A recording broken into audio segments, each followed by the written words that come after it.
cracking, everybody? Buenos dias, saludos. I do have a medical update. I'll give it at the end of the video because some people don't want to see it, don't want to hear it. That's cool. I can respect that. Anyways, I want to talk about something that's been irking me. I hear a lot about um, what is acceptable and me being a good representative for somebody who's been in prison. Now, I don't, and I'm not a poster boy for somebody who's been in prison on how to conduct yourself. I understand something that most people don't understand. I did my time between the 90s to 2000. I watched that system change dramatically through those years. So I know the system's not the same from then to now. And I can tell you that the rules have changed. How you conduct yourself has changed. What was acceptable and what's not has changed. I'll tell you right now, a lot of people, YouTubers, bloggers, influencers, are talking about what's right and wrong. Every time they hit a camera, I did this many years in prison. I'm this. I did this. I did that. Ooh. And I can't tell you what they say are lies. What I can tell you is what they speak about, how they speak, and how they represented themselves was not possible in my day in prison. I can tell you when people talk about the Northerns being actually a high profile, I guess it would be different considering where you landed in prison. Because there's a lot of prisons, there are no Northerners. Okay? And this is before we all get along now. That's cool. I came from a day in LA County Jail where we didn't worry about Northerners. We had our tribals that we dealt with in the county jail and it went all the way to prison. And that was our primary focus. Okay? I'm not going to say it. I'm just going to say we're different shades. And I'm not saying it's good or right. I'm just saying that's the way it was. Okay? Now, so to me, and when the way I grew up, and me being in the system, when I see bridging that gap, back in my day, you would have probably had some holes put in you. But now today it's acceptable. I'm not one to judge. I'm not hating on it. This is be honest. What is acceptable today was not acceptable when I was busted. What people will put up with today was not what we would do with back in my day.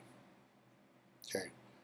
So when people try to school me or tell me this is the way the program is, they're speaking alien to me.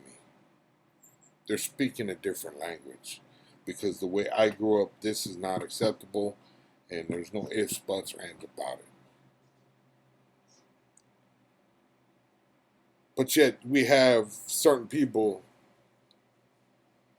that are bloggers, influencers, YouTubers that want to sit there and tell everybody this is how it is. And it's not how it is for everybody.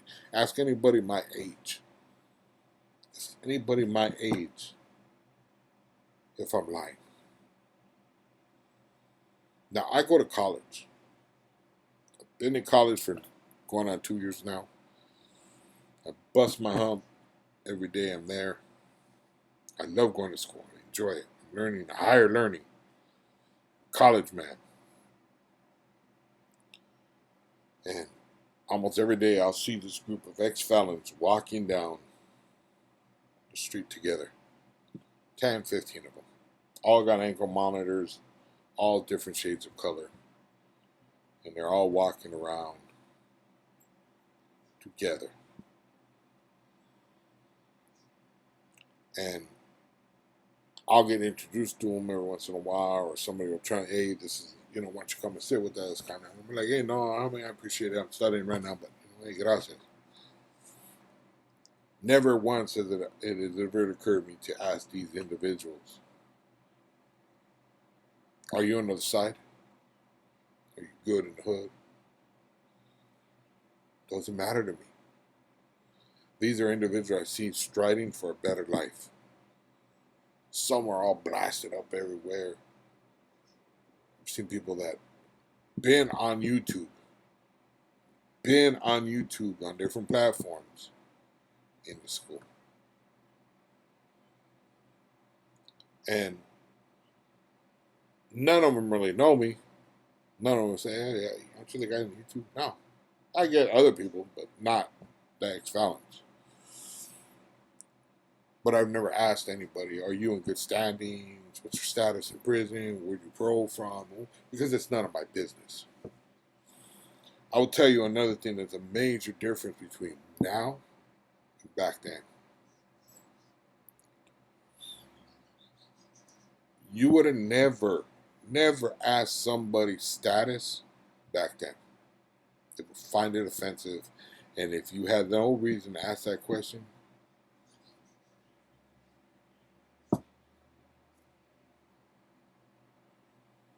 if you ran makes on people, and you had no reason to do it, they're gonna hurt you. That's why things have changed so much. But see, I've learned from a 3 and 4 yard that to mind my business. It's in my best interest to mind my business.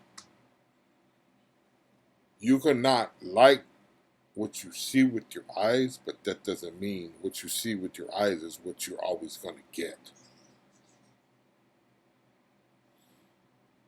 Now, for those of you who don't really understand what I just said, for the ones that have been locked up and know what I'm talking about, they know what I'm talking about, right? I was with the homie yesterday. He did 25 fucking years. 24 years, 25 years, something like that. In that 20 range. Homeboy's at school every fucking day. Busting his hump. I've never heard him ask anybody what their status is. Because you know what? I don't think he really cares. And he just paroled. I don't think he cares. There are some individuals that I've seen there that I have a feeling because they're a little sketchy on me. But I'm cordial. Hey, what's up, man? Shake hand. How you doing in school? You getting good grades? That's cool, homie. Stay. Talk to you later. Now leave. Because it's none of my business. I mind my own business. Versus if you're on YouTube looking for how somebody could conduct themselves or how they should be acting or who they should talk to, who they shouldn't talk to, you're in the wrong place. You're in the wrong place. If you're not in prison, don't try to act like you are or you follow the rules like you're in prison. Because, to tell you the truth, you were in prison and you're doing certain things, it would not be allowed. Okay? And that's by my standards as far as when I was busted. But like I said, I'm not nobody a judge. I'm not going to get out here and tell you do this, you do that, you don't do this, you shouldn't do that, you shouldn't do that. I do this, I've been here, I've done that. Well, you can do all the save all that shit. I don't suck it up. To the individuals that feel that they don't like what I do or how I talk, don't call me, don't text me, don't do none of that. When you see me And you will see me because I go everywhere. Then you can address it. That's just me. Like I said, I go to school. I see all these guys locked up. You're not going to tell me everybody in that group is good to go. See it with my own eyes. Yeah, everybody tells me that the majority of the system is no good nowadays. There's more bad prisons than there are good prisons. Yet, everybody's coming out as good. It don't make sense to me. Now, I'm not saying anybody's bad for my section when they're schools. I don't know because I don't ask. I don't care. I'm there to get a better education so I can be a better person for my family and myself. And I look at those individuals as the same way. They're going to school to better themselves. Their prison status doesn't matter. Have a blessed one. Oh, by the way, I did get my infusion. The biggest thing was I could actually feel my veins. I could feel the drugs coursing through my veins. It's an ugly feeling. It had my whole bodily tingling. It's very little tingling right now. As the days go on, it's going to go away. I'm pretty sure it'll be gone by tomorrow because the joints and my pain, it activates it and then it shuts it down. So the activation hurt for the first couple days. It still hurts. I still got pain in my hands, my wrists, my ankles, my legs, my hips, my neck. But it's subsiding. It's going away a little bit more. So I go for another treatment in 2 weeks. Then I go 2 weeks after that. And then I go once a month. Once a month, it'd be for 2.5 hours. And I'll be doing that for the rest of my life, or for foreseeable future, unless they find a cure for this.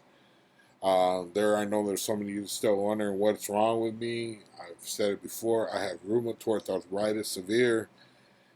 Medication's not working for me no more, so they had to do the infusion, something really strong to get into the blood. And they got me on it's not a chemo anymore. They took me off the chemo. They didn't want to give me chemo. They gave me this thing called Orencia. So anybody can look it up, ORENCIA. Check it out. It has a lot of side effects. I am dealing with some of the side effects. I still feel nauseous a little bit. I feel dizzy. But little by little, every day it's going away. Hopefully, by the end of this weekend, I'll be all right. I got to look up. I drank a couple beers a couple weeks ago, and it felt like I had been drinking all day. I was like really, really out of it. And then I was all really tired all of a sudden. So I don't know if I'm going to a party this week. I don't know if I'm going to be drinking because it kind of scared me. And that's just to be completely honest. It's scared me. I don't like feeling that way. So I don't think I'm going to drink. I'm scared to test it out. So there it is there.